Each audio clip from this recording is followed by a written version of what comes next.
ఓం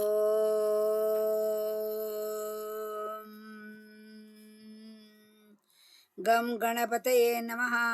ఓం గురుభ్యో నమః. సరస్వతే నమః. అమ్మ ఈరోజు భజగోవిందంలోని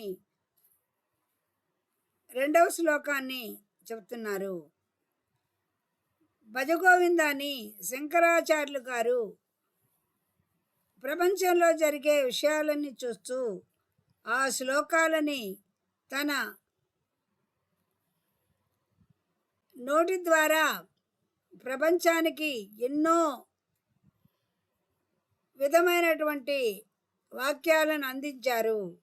ఆయన మానవుడు మురికోపంలో పడిపోతున్నాడే, భగవంతుని గురించి ఎవరు ఆరాధించడం లేదే అనే ఉద్దేశంతో ఆయన మానవుల్లో మార్పు అనేది రావాలని చెప్పి దేశమంతా తిరిగి ఎన్నో భాష్యాలు రాశారు, ఎన్నో కవిత్వాలు చెప్పారు.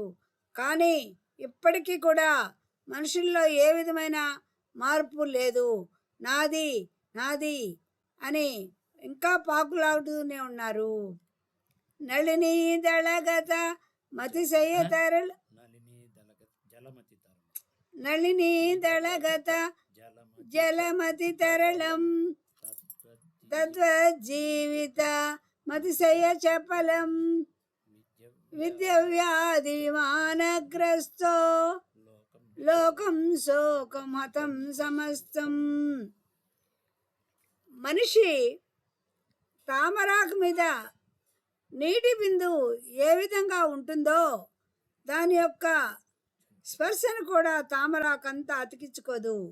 అదే అరిటాకు మీద నీళ్లు చల్లితే పూర్తిగా నీళ్ళు పీలుస్తుంది. అంటే మనిషి యొక్క జీవితాన్ని చంచలమైనది, తామరాకు మీద నీటి బిందువు వలె ఉంటుంది. అలాగే మానవుడు కూడా దాన్ని అంటి పెట్టుకొని ఉండకూడదు అని తత్వాన్ని ఆ తామరాకు మీద నీటి బిందువు తెలుస్తుంది అని చెప్తారు.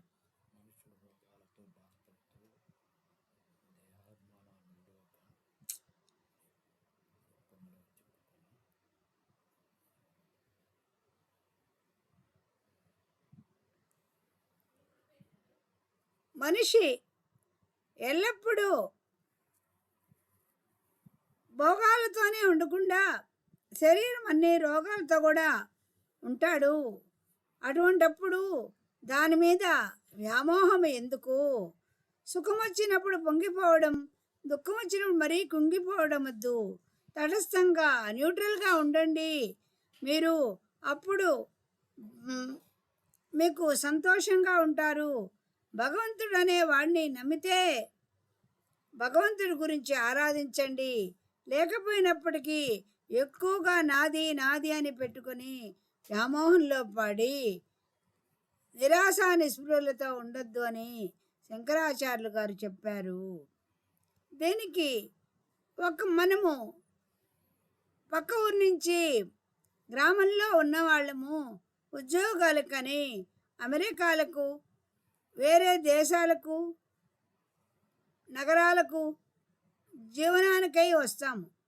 ఆ జీవనానికి వచ్చిన తర్వాత అక్కడ ఉద్యోగం చేస్తూ భోగలాలసకు అలవాటు పడి పల్లెటూర్లు చూస్తే అవేమీ పనికిరానిగా కనిపిస్తాయి.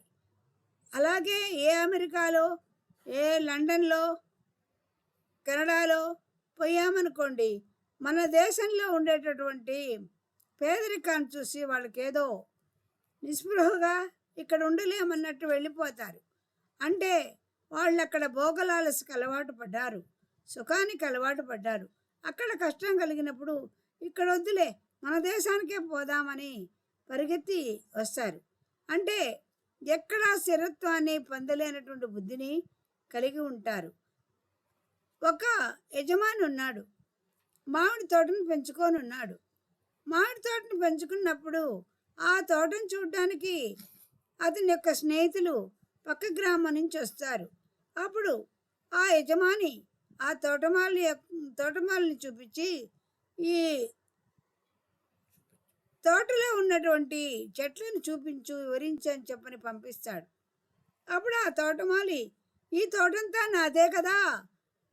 పాపం రోజు సేవ చేస్తాడు, ఆకులతో చిమ్ముతాడు, నీళ్లు పడతాడు, అన్నీ చేస్తాడు. కాబట్టి దాన్ని తన సొంతంగా భావించుకొని జీతగాడుగా భావించకుండా సొంత తనే యజమాని అనుకున్నట్లు ప్రతి పండును ప్రతి చెట్టును చూపిస్తాడు. ఇవి ఇవి బంగినపల్లి చెట్లు, ఇవి నీలంకాయలు, ఇవి అంటుమావిళ్ళు అని రకరకాల మామిడి పళ్ళను వాళ్లకు వివరిస్తాడు.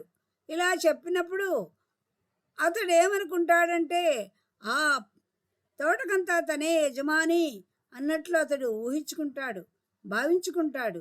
కానీ ఆ యజమాని ఏదో చిన్న దోషంతో పని చేయలేనప్పుడు ఆ యజమాని ఆ తోటవాడిని ఉద్యోగుల నుంచి తీసేస్తాడు.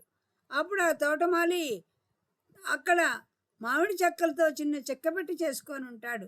ఆ పెట్టెను కూడా తీసుకోపోవడానికి యజమాని అనుమతించడు. అప్పుడు ఎంతో బాధతో వెళ్ళిపోతాడు. అలాగే మన జీవితంలో మనం ఎక్కడి నుంచో వచ్చాము, పుట్టాము, పెరిగాము, పెద్దయ్యాము, మళ్ళా ఎక్కడికో వెళ్ళిపోవాల్సిన వాళ్ళమే. కాబట్టి ఇలాంటి జీవితం గురించి తాపత్రయపడవద్దు. నా బిడ్డలు, నా భార్య, నా భర్త, నా సంసారం, నా ఇల్లు, నా పొలాలు అని ఆశపడి ఎవరికీ ఒక రూపాయి దానం చేయకుండా, ఎవరికీ మంచి మాట మాట్లాడకుండా జీవితాన్ని అనుభవిస్తే నీవు వెళ్ళేటప్పుడు వెనక ఏమీ రాదు. ఈ తోటమాలు ఏ విధంగా బాధపడి వెళ్ళిపోతాడో అదేవిధంగా మానవ శరీరం కూడా వెళ్ళిపోతుంది. కాబట్టి ఎప్పుడూ దేని మీద ఆపేక్ష పెట్టుకోవద్దన్ను. ఎక్కువగా మితంగా, ఎక్కువగా అపరిమితంగా ఆపేక్ష పెట్టుకొని దుఃఖంలో మునిగిపోవద్దు. అట్లని సుఖంతో కూడా మునిగిపోవద్దు. ఇప్పుడు కాబట్టి మనం ఎప్పుడూ ఒకే విధంగా స్థిమితంగా ఉన్నామంటే మన జీవితం ఆనందమయంగా ఉంటుంది. యయాతి ఒక మహారాజు ఉండేవాడు. యయాతి మహారాజు ఆయన యవ్వనంలో ఉన్నప్పుడు ఆయనకిద్దరు భార్యలు. వాళ్ళలో ఎవరో ఈయనకి శాపాన్ని ఇస్తారు. ఆ శాపం వల్ల యయాతి తన యవ్వనాన్ని కోల్పోయి ముసలి వాడుగా మారుతాడు. ఆ ముసలితనంలో ఆ యయాతి తన కుమారులను, ఇద్దరు భార్యల కుమారులను అందరినీ అడుగుతాడు, నా ముసలితనాన్ని మీరు ఎవరైనా గ్రహిస్తారా? నేను మళ్ళా యవ్వనంలో బతకాలని ఉంది అని కోరికగా ఉందని అడుగుతాడు. అలా అడిగినప్పుడు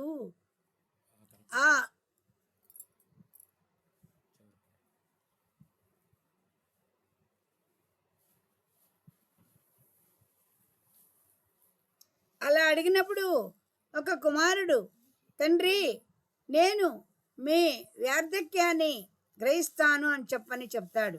అప్పుడు ఆ వార్ధక్యాన్ని అతడు గ్రహించి అతడు యవ్వనవంతుడుగా అవుతాడు. ఇలా యయాతి ఎన్నో సంవత్సరాలు భోగాలను అనుభవిస్తాడు, కోరికలను తీర్చుకుంటాడు. కానీ అతనికి తృప్తి తీరలేదు.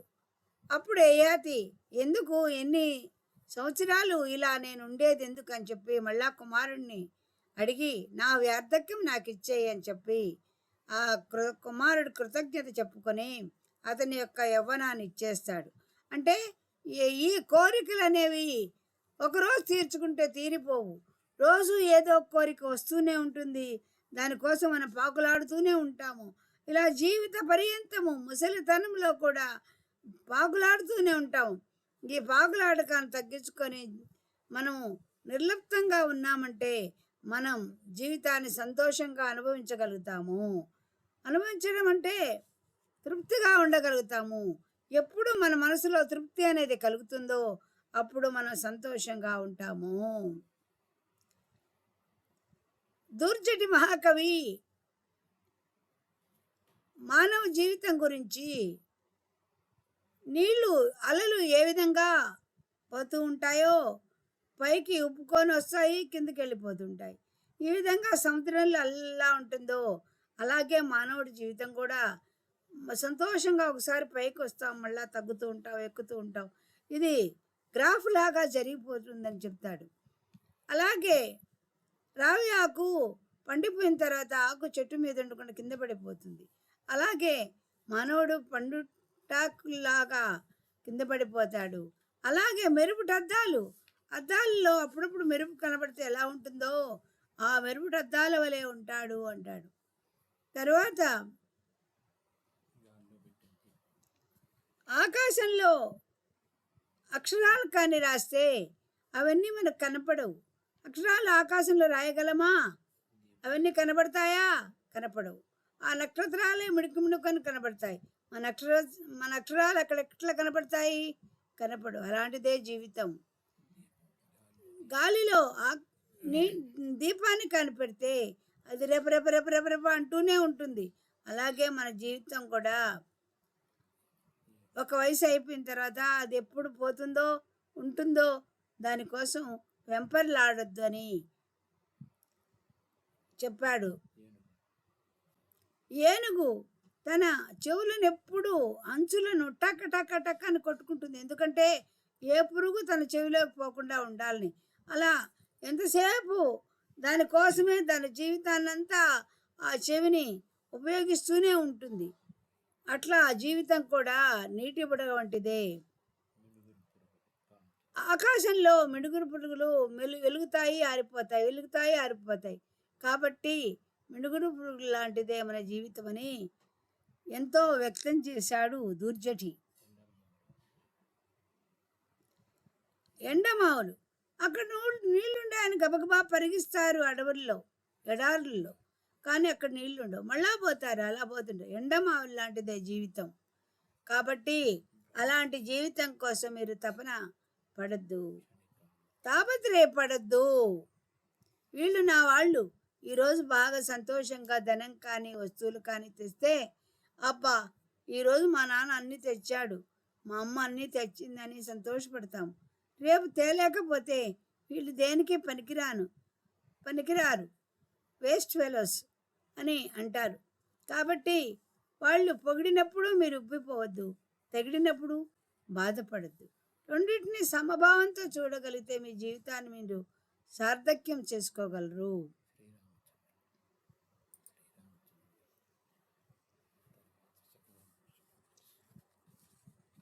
పరీక్షిత్ మహారాజ్కి సుఖ మహర్షి చెప్తాడు,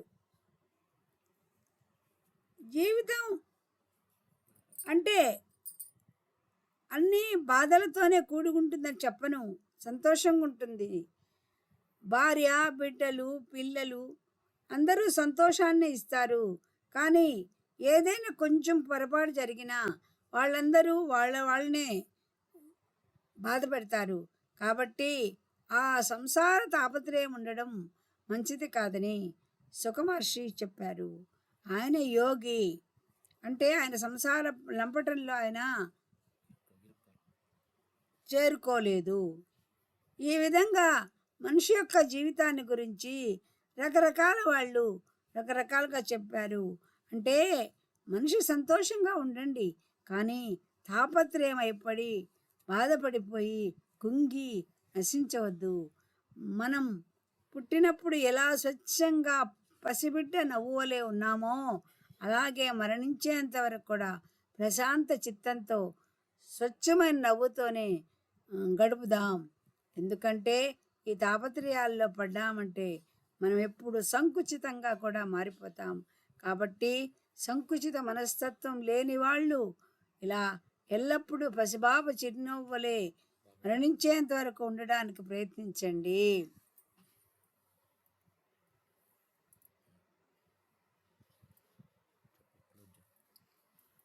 అమ్మ ఈరోజు శంకరాచార్య విరచితమైనటువంటి ఒక శ్లోకాన్ని గురించి వివరించారు.